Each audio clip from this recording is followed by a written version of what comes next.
Hello and welcome to PFF Wire. I'm Doug Kyed, joined as always by Brad Spielberger. Brad, it has been an absolutely wild day. I think that we all expected a more eventful trade deadline. Can't say I would have set the over-under here at 10 trades, but that's what we wound up getting. Yeah, I think we've said this a bunch of times now on this show about how we really have entered a new era of the NFL. Today put a stamp on that. It is a different period. Teams are more willing to move assets for players and vice versa. And it's cool. I mean, it's exciting. It's a lot of fun to see contenders make a push in, or maybe some rebuilding teams try to, supplement a certain side of the ball. It hopefully continues. More trades today, twice as many trades today as any year over the past decade. Pretty crazy. Absolutely. All right, let's get started on it. I think that I have these in order of when they happened today, but just to recap, like every player basically that's been traded over the last couple of weeks. Before today, we saw Robbie Anderson, Deion Jones, Roquan Smith, Christian McCaffrey, James Robinson, Jonathan Hankins, Kadarius Toney, and then today alone, we saw Chase Claypool, TJ Hockenson, William Jackson, Bradley Chubb, Chase Edmonds, Jeff Wilson, Calvin Ridley, Jacob Martin, Nyheim Hines, Rashard Fenton, and Dean Marlowe. I think that that's all of them. I mean, it's just absolutely bonkers. Absolutely the craziest trade deadline in recent memory. Let's start off with TJ Hockenson. So the Minnesota Vikings traded for Detroit Lions tight end TJ Hockenson. The Vikings gave up a 2023 second round pick and 2024 fourth round pick to Detroit for Hockenson, as well as a 2023 fourth round pick and a 2024 conditional fourth round pick. This was one of my favorite trades for a team acquiring a player.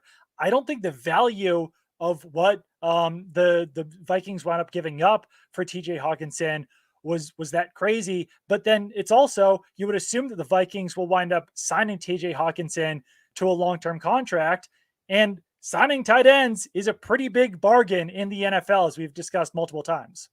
It's still a good market. It's still a spot where maybe even if he does get 15 million or so per year, the George Kittle number that currently tops the market, that's been the case since 2020. And there are guys like Jonnu Smith and Hunter Henry at the 12.5, 13 million mark that he's objectively better than, arguably as a pass catcher and a blocker. The Minnesota, tight end Irv Smith, the news came out kind of at the same time. High ankle sprain, expected to miss 8 to 10 weeks. And unfortunately, that might end his career as a Minnesota Viking, entering free agency, been hurt kind of his entire time in Minnesota, unfortunately, a promising second round pick. So they now have Hockenson for the rest of this year, and then about a $9.4 million fifth year option, which is fully guaranteed and maybe, reduces compensation a little bit on, Detroit's end and what they recouped. But yeah, I'm with you. I think it's a great deal. Some folks kind of saying, yeah, he's only a top 5, top 7 tight end.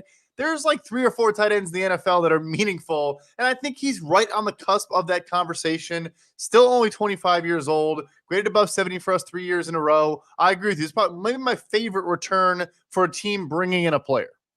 Yeah, and it's interesting that both of those Iowa tight ends drafted in 2019 have now been traded. Neither one of them have quite lived up to the hype that they had coming out of Iowa, but I do think that Hockenson is one of the best tight ends in the NFL, top 10 tight end.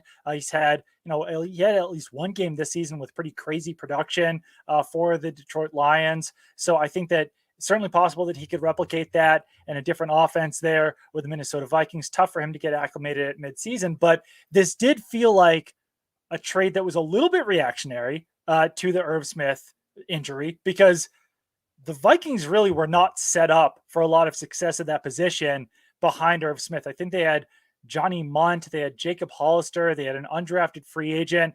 It would have been a significant downgrade to go from Irv Smith down to one of those players. And the Vikings are a team kind of on the cusp right now. I know that they're 6-1, but they need every single healthy player that they can possibly have on their team. So to lose a guy like Irv Smith for 8 to 10 weeks, they almost had to make a deal like this. And I think that the Lions probably could have charged them even more for TJ Hockenson because the draft capital that they gave up, obviously it's a lot to give up a second and third round pick, but they wind up getting at least one fourth round pick back. They get back another fourth round pick if the Vikings win a playoff game. And, say the Vikings don't wind up signing TJ Hockenson to a long-term deal, they could potentially get one of those third-round picks back as a compensatory pick. Don't necessarily expect that to happen, but at least they do have some sort of out in this deal if it doesn't work out with Hockenson. Yeah, important with a lot of these. If you bring in that player and still have that option at your disposal, obviously for him that would be in 2025, so very far Right. down the road. Yes. But nevertheless, always important, a part of the valuation. And I agree, they weren't probably going to get Detroit was not going to get a first round pick, presumably, but to send back 2 picks. Does make it kind of more palatable for Minnesota. And then, I think you mentioned too, obviously Justin Jefferson is a world beater. Adam Thielen's still, he's a great player, but, you see him kind of getting dinged up time to time, a little bit older now. KJ Osborne's a solid wide receiver 3, but losing Irv was basically losing your 4th passing option in the offense. Yep. They haven't really thrown to Dalvin Cook as much as a lot of folks kind of anticipated coming into the year. It's an important piece right now. Like you said, once he gets acclimated, but also long-term could be a building block for them for the next, 5 or so years. And it does take tight ends a while sometimes to, get up to speed in the NFL, become the players that they will one day become. So I think there's still upside for TJ Hockenson as well, especially in that Kevin O'Connell offense.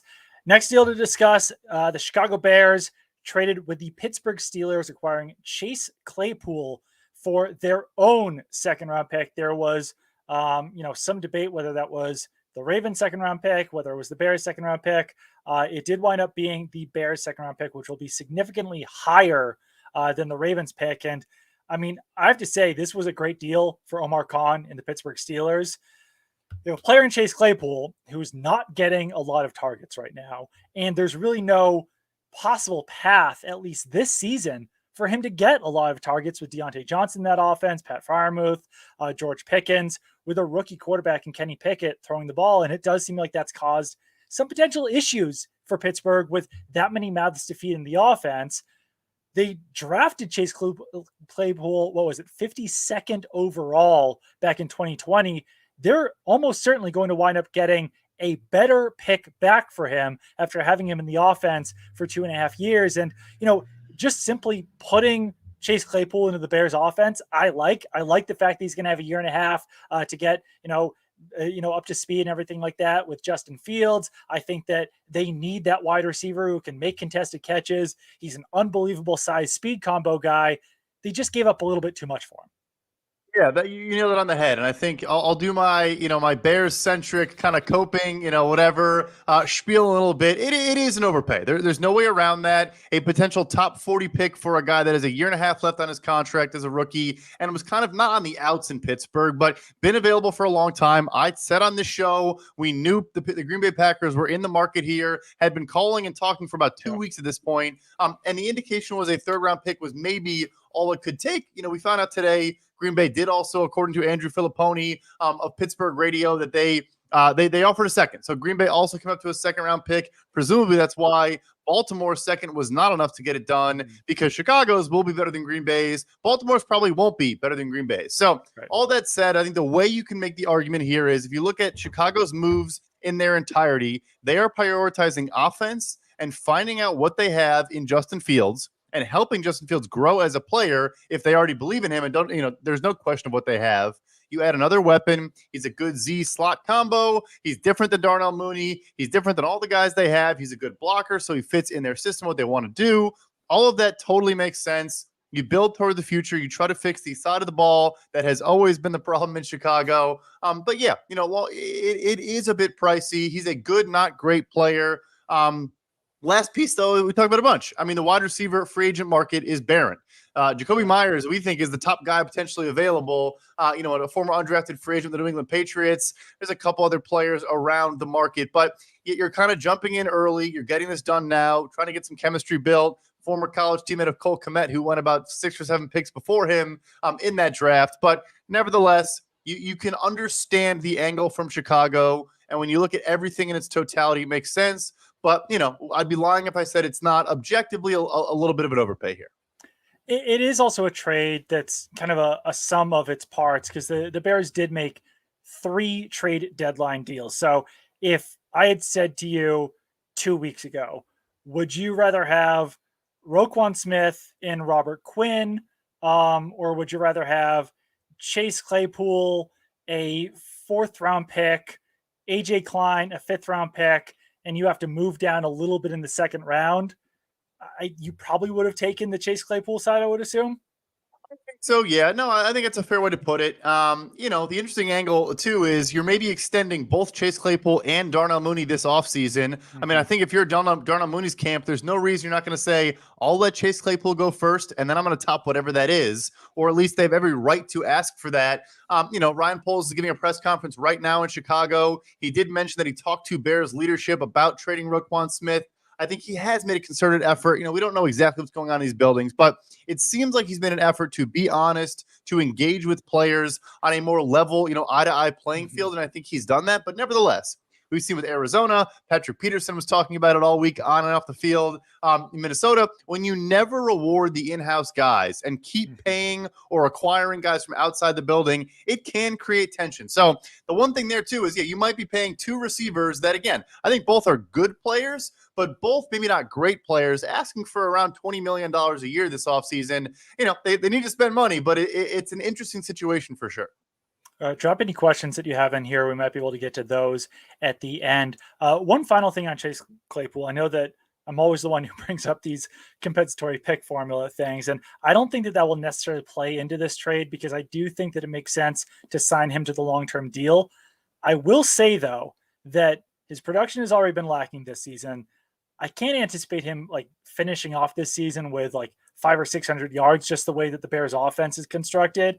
And I do wonder what kind of production he'll even get next season. There's been some kind of whispers about some off-field things, or him kind of being an issue behind the scenes, according to some reports out there. So I do wonder, given what they gave up for him, if they would be able to, if they do let him walk in free agency in a year and a half, if they would get a 3rd-round pick for him, if it would be more like a 4th-round pick or a 5th-round pick, or somewhere closer to that, just because since his rookie season, he has not been that dominant force in the NFL as a receiver.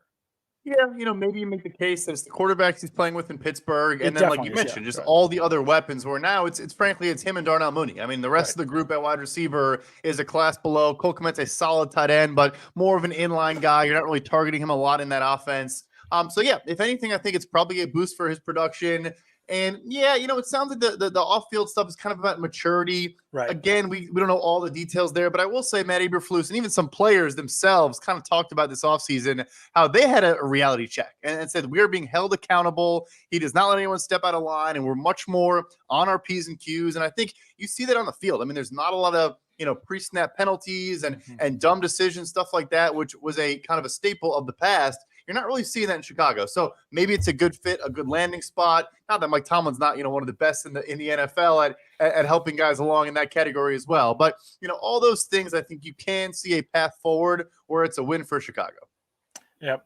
Let's skip forward to Bradley Chubb. Okay, so the Dolphins acquire Bradley Chubb from the Denver Broncos for a 1st-round pick, a 4th-round pick, and Chase Edmonds, and they get back Chubb and a 5th-round pick. This one, I mean, I was talking to some people around the NFL just about this deal as far as the value is concerned. The Dolphins probably gave up a little bit too much for Bradley Chubb in this deal. At the same time, they clearly feel like they are going all in at this point, not only this season, but in the future as well. I think the big thing that I would question on this deal is just the amount of resources now that they've invested in the edge defender position, because they gave Emmanuel Ogbah, what was a 4-year, $65 million deal this offseason. They drafted Jalen Phillips with a 1st-round pick. And now they've basically done both, even more than that for Bradley Chubb, where you give a 1st-round pick, a 4th-round pick, and a running back for Chubb and a 5th-round pick. And they're going to have to give him a top-of-market deal. And Bradley Chubb is a very good player. He's dealt with some injuries throughout his career, but as far as arm metrics are concerned, he's really only been that top tier elite pass rusher in 2020 when his pass rush win rate was way up. He's been a very good player this season. He's been healthy, but his pass rush win rate, his grades don't stack up quite as high as some of those other pass rushers that are out there who you would think would be dealt for a 1st-round pick. I think you can start to recognize a trend with where teams feel they're a little bit short. And I think Miami, not only signing Melvin Ingram when you already had, like you said, Agba coming back on a 16.25 million per year deal, the first round pick on Jalen Phillips, who I think is getting better each week. I think we talked about him on Monday. And then also bring in Trey Flowers. As soon as he gets let go by Detroit, you wait a little bit there, bring him in. He unfortunately is back on IR, but they just kept adding at that edge defender position and clearly still think they need to improve there. Yeah, like you said, a good player, but a first-round pick for a guy on an expiring deal. They have to absorb the entire contract. Tom Pelissero put out this morning, you can't rework contracts, in lieu of, paying what the Chicago did with Robert Quinn and Roquan Smith. You couldn't do that today. So no discount there, which is going to boost the trade compensation in return. And yeah, he's going to ask for $20 million plus per year this offseason. Pretty extensive injury history, all those things. So, they are going all in. It's kind of funny. They lose their own first round pick for the tampering situation and maybe think, hey, we got to go on with Tua because we now can no longer trade up this year for a quarterback. Look, who is our highest graded quarterback? He's playing good football. Maybe it's worth kind of pushing in now, but long answer short, if you're Denver, I'm going to say this probably 100 times the next couple of years. George Paton is going to be judged based on Russell Wilson and Nathaniel Hackett, but he has made so many sharp decisions. Yeah. And Denver has, Randy Gregory was playing phenomenally before he went on IR. Baron Browning is an incredible find in the third round as a converted off-ball linebacker. They're Nick Bonito, their second rounder this year, starting to play some good football. This was a win for the Denver Broncos, but we'll always just kind of look at those two major decisions and forget about all these other things he's done that I think have been great. Now, it's someone I was talking to today, just hit my microphone, made a good deal that, they also replaced Bradley Chubb with a cheaper player in Jacob Martin. So it's not like this deal existed in a vacuum. They actually were able to also acquire his replacement, maybe not a direct replacement, but someone else who can play that position in a deal with the New York Jets, yes, for I think it was a 4th, 5th round swap in 2024. So you don't have to give up almost anything for Jacob Martin. He replaces Bradley Chubb in that pass rushing rotation where, as you mentioned, they already do have good players there. And I don't know, I mean, with the Dolphins, just one last point on this, they've got a lot of good edge defenders on their roster. I mean, we mentioned it, Emmanuel Ogbah, Jalen Phillips, Melvin Ingram, Trey Flowers, who hasn't played a whole lot. I'm curious to see where their pass rushing rate, their pass rushing production, all of those things rates through the first 8 weeks of the season versus now moving forward with Bradley Chubb, because it's certainly possible that production could now explode, that they're going to be able to get after the quarterback much better, that Bradley Chubb is going to be that dominant pass rusher that they obviously expect him to be. I suspect it's not going to change that significantly. What do you think? Yeah, no, I think it's a fair point. You also have Christian Wilkins on the interior, who's been a problem and is probably looking for a nice, extension himself this offseason. Yeah, I don't think it'll be markedly different.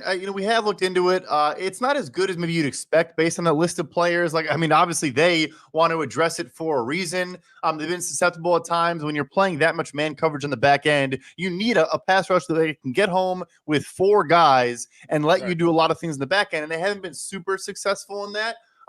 So, maybe for them, it's kind of like a Robert Quinn to Philadelphia, where it's just, you can maybe rotate guys a little bit more to keep them fresh and matchup specific based on who they're going against, all those type of things. Because they kind of have some lighter off-ball linebackers. They have some heavier guys that are true defensive ends. Chubb's kind of a tweener, kind of was drafted as a D-end and played off-ball outside linebacker, in Denver. So, yeah, it's kind of, it gives them a lot of, different ways and different things they can do up front.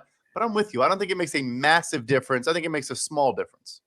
The Washington Commanders wound up getting something for cornerback William Jackson, despite the fact that earlier in the day it was reported that they would be releasing him if they did not trade him.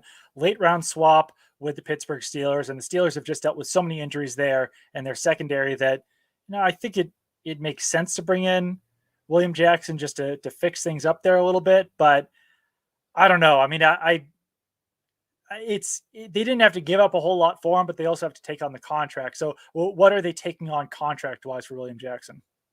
2.77 million in salary, and then some per game roster bonuses as well. He should cost a little over $3 million. They need help at corner. They've had some Yeah, injuries there. It's not a great group regardless, but you're 2-6. You just moved Chase Claypool to the Chicago Bears. I'm not sure why you're really kind of buying anything. Not that they give right. up a lot from a draft capital or a money standpoint, but it's also that was interesting. He said he wanted to go there. That's the place he wanted and preferred to go to. They don't play a ton of man coverage, which was, again, why he Right. apparently, wanted to leave Washington. I don't think they're, remarkably different than what Washington was already doing. But nevertheless, when you have a defense that you've invested that much in, it's a weak link system, as we talk about a lot. Maybe he helps you, deal with an opposing team's number one, or maybe now in his career kind of shuts down a number two type guy, and you shade a safety over and have Minkah Fitzpatrick roaming the other side. So I get it, and it probably could make kind of a larger, benefit than just one player. But yeah, kind of weird to kind of be buyers and sellers for them. Their schedule is a nightmare the rest of the season. They might win 2 or 3 games the rest of the way. They have a couple, soft ones in there, but a lot of tough ones as well. So kind of strange. When you knew he was getting released, you figure you just let him hit waivers. I'm not sure anyone claims him. Right. Maybe I'm wrong there because obviously someone traded for him. But yeah, kind of an interesting move for sure. Yeah, they must have been confident that someone would have claimed him on waivers because otherwise, yeah, you let him pass their waivers and sign him to a minimum contract. Next deal up here on my list, Dolphins trading for running back Jeff Wilson with the 49ers for a 5th-round pick. And this plays in really well in concert with that deal that we were discussing earlier with Bradley Chubb, where the Dolphins traded Chase Edmonds as part of the Bradley Chubb deal. They get back Jeff Wilson in a separate trade with the 49ers. I was impressed by how much value the 49ers were able to get in this trade, getting a 5th-round pick for Jeff Wilson in a year where there was a lot of running backs who were out there on the open market who didn't wind up getting traded. Cam Akers wasn't traded. Kareem Hunt wasn't traded. Obviously, we saw Christian McCaffrey, Chase Edmonds, James Robinson all get dealt. But, I mean, Jeff Wilson was clearly – he's a good player, but he wasn't going to play a whole lot moving forward with Christian McCaffrey on the team, Elijah Mitchell coming back. So for the 49ers to get a 5th-round pick out of him, I thought was pretty solid there. But also from the Dolphins side, yeah, maybe they gave up a little bit too much in this deal, but I also think that Jeff Wilson is much better for what they want to do than Chase Edmonds is. The Chase Edmonds deal didn't work out. It's probably best to just move on as soon as you can with it. Get someone else in there who can take on a little bit more of a share of that early down role with Raheem Mostert. They're definitely different backs. They obviously understand what Mike McDaniel is doing in that offense. And I don't know. I think it's a deal that works out for both sides. I'd probably give the 49ers a slight win for what they got, but I also do think that Jeff Wilson is going to help them as they obviously continue to move forward and try to buy all in for this season. Yeah, Elijah Mitchell's supposed to come back in week 10, so he's basically, the number 3 running back in San Francisco, and they get a 5th-round pick for a half season of work, and then he hits free agency. You mentioned you move on from Edmonds. It really just was not a fit. He was, near the bottom in rushing yards over expectation, and some of the, more advanced metrics that Tej Seth has put out on Twitter, I've seen it. He really was struggling to produce in that offense. And Raheem Mostert obviously has been really good for them so far, and Daniel has a level of comfort with all these former 49ers running back. So like you said, you want to run that wide zone offense. He's going to scheme, big old gaps for you. He's getting everyone open in Miami right now. So I guess it's kind of a weird justification, but if you're in for a penny, in for a pound type of thing, it's like, hey, if you're going to go trade a first for Bradley Chubb, you're giving all these massive contracts out on both sides of the ball to then not even have like a reliable number 2 running back and let that potentially kind of sink you. I get why you then want to make a move, but yeah, a 5th for San Francisco, kind of recoups some McCaffrey compensation a little bit. I think it is a win for them, but not so much so that you're, making a big deal out of it. I think that obviously, people, we've even kind of pushed this a little bit. The running backs are a dime a dozen, but in some situations, like we're seeing with the Dolphins, think about how much running back depth they had heading into the season with Sony Michel, with Chase Edmonds, Raheem Mostert, Myles Gaskin, Salvon Ahmed, and they give away Sony Michel. I think they wound up cutting Sony Michel. They wind up trading Chase Edmonds. Like it's not always that easy to find running backs, and I'm certainly not saying the team should be drafting them in the first round or giving them $15 million contracts. But sometimes it is hard to find that perfect running back that fits your scheme. So for the Dolphins and Jeff Wilson, at least they know that he fits that scheme. I think the scheme aspect is huge. I mean, you have some gap and power running guys, and you bring in, like I said, this wide zone is a very different approach. You want a guy that can get one cut, get upfield, find the hole, and know how to be patient behind, what they're doing and what they've done for so long with all these systems. So, yeah, I think that component can be underrated. Not everyone's a great fit. It's kind of just random coming to mind. But as much as I think David Montgomery is a really good running back, he's a better receiver, a much better pass blocker. When you watch Khalil Herbert in Chicago, and they're running more outside zone this year as opposed to inside zone in the past. He just has a better feel for it for some reason, and I think that maybe can't be taught as easy as you think. Miami obviously cares enough about it to make sure they're set there. All right, let's talk about this Calvin Ridley deal. I just did a podcast with my buddy Bill Barnwell on ESPN, and he was like, yeah, this Calvin Ridley deal. Tell us about the compensation for this. I was like, I still can't wrap my head around it. So I believe it's a 2023 fifth-round pick that the Jaguars are giving up for Calvin Ridley, plus a conditional fourth-round pick that could become a third-round pick if Ridley hits certain incentives, and a second-round pick if the Jaguars sign Calvin Ridley to a contract extension. And I believe that they can only get the fourth-round pick if he winds up on their roster. I think that that's everything on the Calvin Ridley deal. The one perplexing thing to me on this deal, I think it's great that the Jaguars can get one of the best route runners in the NFL in Calvin Ridley. As recently as 2020, he looked like one of the better wide receivers in the NFL. Just like, why now? Why pull off this deal now at the trade deadline rather than once the new league year starts, you get a better sense of where Calvin Ridley is, what he looks like. You can kind of, get him in for a physical, all those types of things. It's like, doing this at the last minute here seems just a little bit risky from the Jaguars' perspective.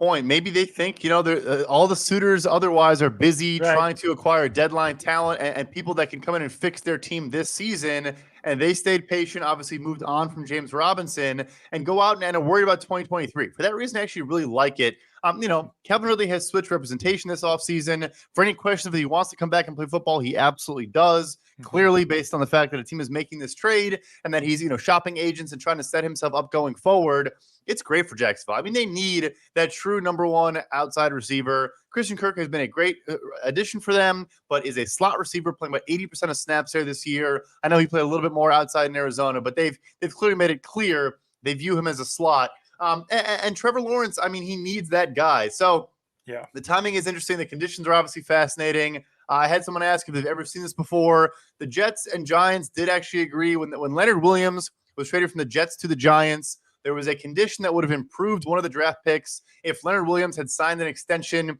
the offseason before he actually did sign an extension. Maybe that played a little bit into, probably not, but, getting that second franchise tag and then getting extended, the condition no longer applied. So it's something we have seen before. I personally didn't know you could trade a suspended player. I knew you can trade a guy on IR and things like that. I wasn't certain about suspended players, but now we know the answer to that question. But yeah, the timing is certainly interesting. I think my best answer is you kind of hope that other teams are dormant, are not thinking about it right now. And maybe if the offseason comes around, there are more suitors, more teams pursuing it, thinking about it, doing their due diligence, and they obviously protect themselves in case things go awry, the next couple months anyway. Do you think that this condition in the trade that it becomes a second round pick if the Jaguars sign Calvin Ridley to a contract extension, could that almost encourage the Jaguars not to sign the contract extension? It's just such a weird condition to be placed in there where it almost the ideal situation is a future situation. It's not like, okay, if he gets 1,000 yards and becomes a second round pick, the condition becomes a future decision that plays into this. I don't know. It's just, if I was the Jaguars, I probably wouldn't love that condition being put in the trade because you almost wouldn't feel great about signing him to that contract extension if it does move from either a fourth or a third into a second round pick. I think you probably try to view it as it's a good problem to have. And if you like what you see and you're confident in the player and the person, they say, hey, that's a small price to pay. We just got a true number one wide receiver for less than a first round pick. In today's NFL, that's a virtual impossibility. You look at the free agent market like we just talked about with Chase Claypool. There's basically no one available in free agency. Jacoby Myers and Christian Kirk are kind of redundant, frankly. So they've already addressed that to a degree. I do hear you though. It's kind of a perverse incentive and it kind of works against, it kind of creates tension a little bit. Right. And maybe the player is wondering, hey, are you being driving such a hard bargain in negotiations because you actually don't see me value that much, or just because you're trying to protect a third going to a second?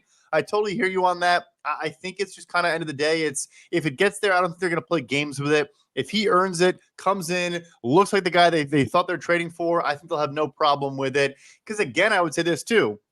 If you let him play out his fifth-year option, maybe flirt with a franchise tag, whatever, his price tag might go back to what it was before he had to step away from football for about a season and a half and deal with all this. He might go back to asking for $20+ million a year. Right. Maybe there's an avenue where you bring him in, everything checks all the boxes, you see him in camp or whatever, and he looks like Calvin Ridley, and you say, hey, we'll offer you the Kenny Golladay contract, 4 years, $18 million per year, $40 million in guarantees. It gets you that first big second veteran deal. Excuse me. And it makes your kind of time away not as bad as it could have been. I think there's a great middle ground there for both sides.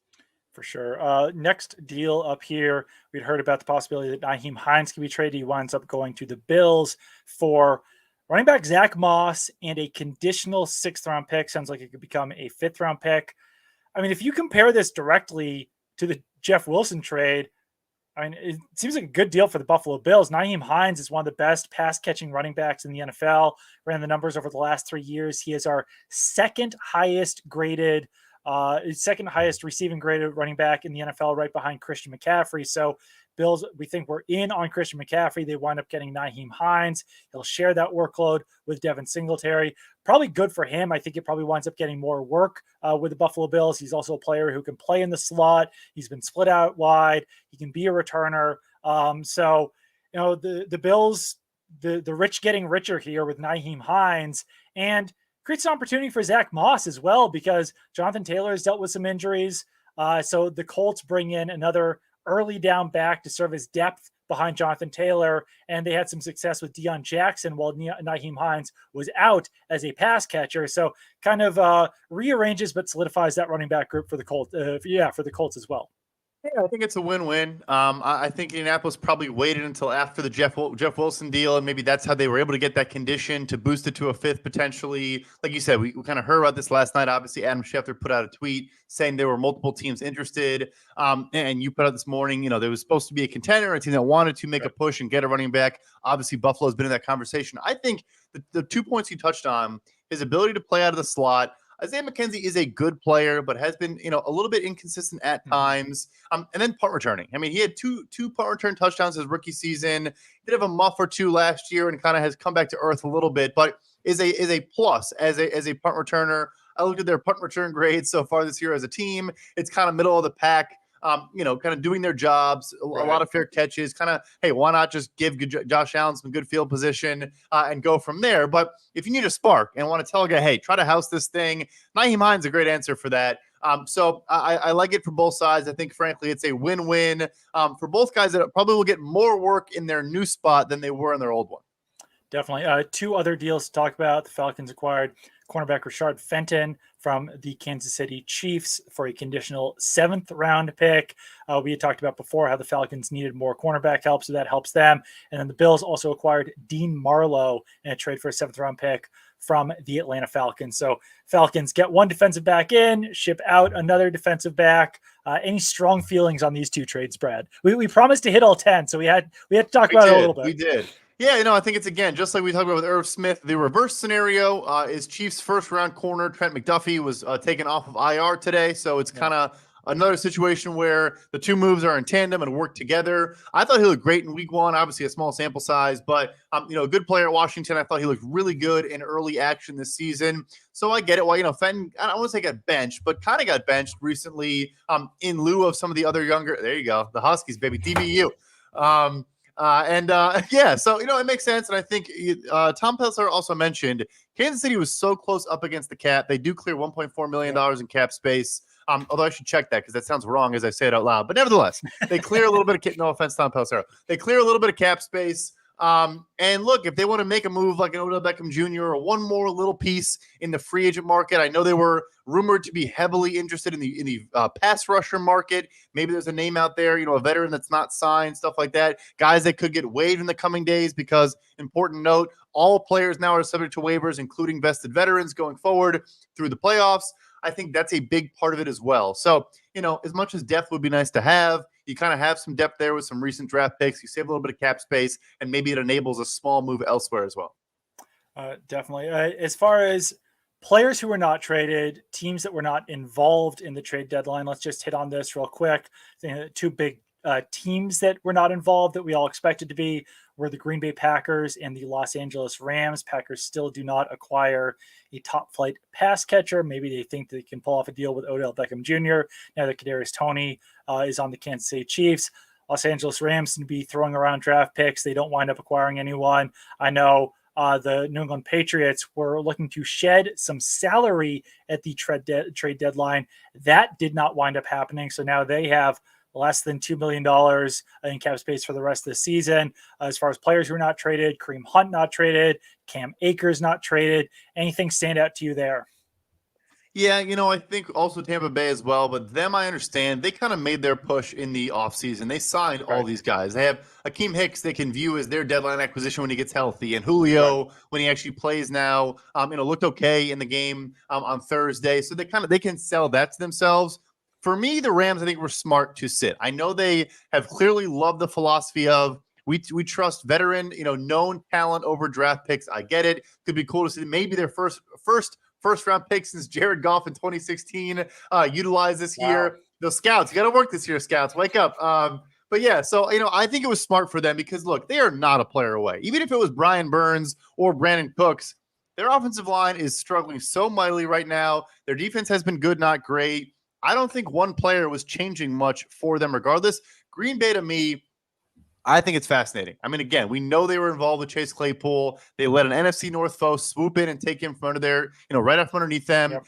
Minnesota, yes, they traded with the Detroit Lions. Also, kind of a fascinating footnote. They now, the Jameson Williams trade during the draft and now TJ Hockenson between those two front offices, kind of cool. But nevertheless, that one to me is shocking. It was funny. Rodgers was doing his weekly Pat McAfee hit on Tuesday and saw the Chase Claypool news come across. Like, oh yeah, I'm sure we were right on that one or something like that. It was kind of some throwaway line. I think it's fascinating. I think it says a lot. I think they're not really one player away either, but the NFC is bad. The wild card picture is they can get back in the wild card picture easily. They could overtake the Vikings for all we know. So that one to me was really interesting. I was in the middle of confirming this, and someone dropped in the comments as well. The Lions do own the Rams 2023 first-round pick, so they will not be picking the first round until 2024. They currently have their 2024 and 2025 first-round pick, so still time to trade those away. But, I mean, yeah, like the Packers, I know that they might not be a wide receiver away at this point, but you're only getting so much more out of Aaron Rodgers throughout the rest of his career. Like, you almost have to go all in as much as you possibly can. That's a team that has talent on the roster. And it's just glaringly obvious when you watch the Packers that, I mean, I know Alan Lazard is a difference maker when he's on the field, but anyone beyond that just is not getting open against man coverage right now. So it's I don't know. Whether it's Odell Beckham Jr. or, there's always a possibility the player could get released after the trade deadline. I certainly don't have any inside info on this. I know that I follow the Patriots closely and have some sources there. I do wonder about Nelson Aguilar, just with the contract that he has, the amount of snaps that he's been playing, if that's a decision at some point to see like, well, if we cut him, will someone claim him? Like, is there a way to get out of this contract a little bit more creatively if no one's going to trade for him? So there is some possibilities that a player could get released as well. But I don't know if it's Odell Beckham Jr. or bust for the Packers. Like, that's a tough situation to put yourself in when there are other wide receivers out there like Brandon Cooks. I know that I had heard that the Packers weren't really looking for smaller wide receivers, that they were looking for a bigger bodied wide receiver like Chase Claypool. So maybe they didn't view Brandon Cooks as the best fit. He's also got $18 million guaranteed next season. But I don't know. I think that the Texans were looking for a day 2 pick for Brandon Cooks. Maybe a deal could have gotten done if it was more similar to like the Amari Cooper trade, like a 4th or 5th round pick, something like that. But yeah, the Brandon Cooks one was a little bit surprising to me as well that he didn't wind up getting traded. Yeah, and I would say another important thing. The reason why Amari Cooper, yes, it was still a great trade for Cleveland. No matter how you slice it, but he kept his full 3 years, $60 million, all travel. That people always ask me how I come with these valuations and why they're so surprised by ABC XYZ. The contract matters so much in these situations. So yeah, no, I think it's the biggest surprise, the deadline. I'm sure they will be active in the waiver market if that is a market, and there's some notable players. Romeo Doubs did have a phenomenal touchdown catch against the Buffalo Bills. But yeah, it's just we talk a lot, or maybe I talk a lot about you shouldn't always chase windows.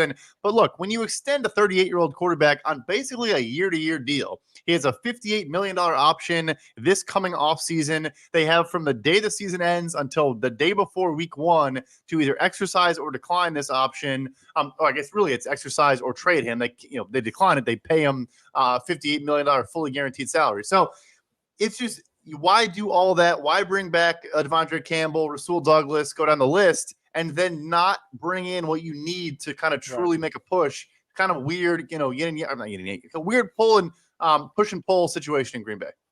Before we get into a question or two, PFF Wire is sponsored by Western and Southern Financial Group. While you focus on your roster moves, Western and Southern helps advance your money moves, buying your first home, planning to start a family, wondering how to make your money grow. Western and Southern's playbook of life insurance, investment, and retirement solutions helps you rest assured on game day. Team up to understand needs and address goals with a game plan built just for you. Get started at westernsouthern.com/PFF. Coltrane92 says, what are your thoughts on Kwesi Adofo-Mensah becoming one of the most active GMs on the trade market? Appears more than happy to go against the norm. I would agree with that, especially the point that you brought up about willing to trade in division now multiple times with the Detroit Lions. And I think that, as far as this TJ Hockenson deals, we mentioned it earlier, we talked about it earlier, I think it's going to wind up working out well for the Minnesota Vikings. And I don't know. I think it's almost kind of an outdated approach to say, like, no, we can't trade in division. Like, what if this works out better for the other team? Like, it's going to happen anyway. Like, why does it look worse to have it, work out better for the Lions than it would for the, Seattle Seahawks or the New York Jets, whatever it is? I mean, like, if you're getting a good deal, if you're content with what you're getting, pull it off no matter what the team is. It's silly as well. And also the fact that we both agree the compensation for Minnesota was great. And there probably was a small, intra-division uptick in price. That is, we've seen that in the past. Teams have acknowledged that is a small thing that they consider. No, good for him. Smart. He's obviously a very smart guy and has done things differently, been unorthodox. I, admittedly didn't love their free agency and they made a lot of smart moves without truly pushing all their chips in, a lot of shorter term deals that had outs after 2022, and they're sitting in a great spot. Also, real quick, before we get to the next question, some late breaking news. The Seahawks have waived cornerback Sidney Jones. Not another trade. The Seahawks have waived cornerback Sidney Jones. We've talked about him extensively. I'm surprised they couldn't find a team that would just take on, just like William Jackson. Yeah. Really surprised they couldn't find a team that would swap a 2025 6th for a 2025 7th. Like in that scenario for him. I think he will have several suitors on the waiver market. I think Cincinnati losing Chidobe Awuzie last night, I would be shocked if they're not putting in a claim on him. I think they literally have 0 reliable outside corners on the roster right now. So yeah, big name, I think, for the waiver market for a lot of teams probably interested. Yeah, I was a little bit surprised that the Bengals wouldn't get back in on the William Jackson market there as well once they lost the cornerback there. So yeah, certainly possible that Sidney Jones could wind up getting scooped up quickly there. The Seahawks are relying on those young cornerbacks. One last question here from Red Swarm.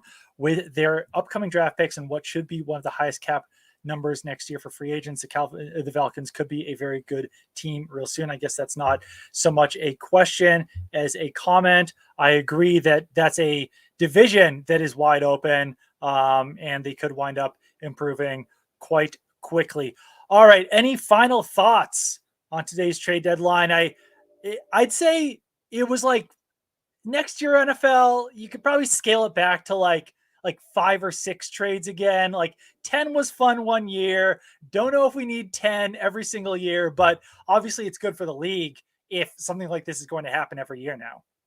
What's funny is I think it could be more because we just talked Oh about God, a bunch of I know. teams that didn't Yeah, push in. I mean, those three big teams in the NFC that I think, I had as the top three teams in the conference, none of them making a move today. Yeah, I'm sorry, Doug. We're going to be busy next year as well, I think. Sorry to editors that are going to deal with our craziness the next couple hours. But yeah, it was awesome. I hope it's the future of the NFL.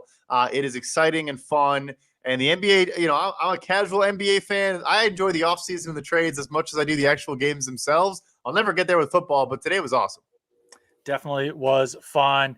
Keep it on pff.com for all of your news and analysis. We will both have pieces on the NFL trade deadline coming out tomorrow. Make sure to download the PFF app, subscribe to PFF Plus, $79.99 a year. If you want to subscribe to the PFF Wire podcast on Apple or Spotify, it is in the description below. There's my hand right there. So make sure to click on one of those links, listen to this podcast when you aren't able to come here on YouTube. And we will be back with you guys again, most likely tomorrow, as long as there's some more news to discuss. But we will be here with you guys every Monday, Wednesday, and Friday moving forward. This Thursday show is just kind of a special deal with the NFL trade deadline.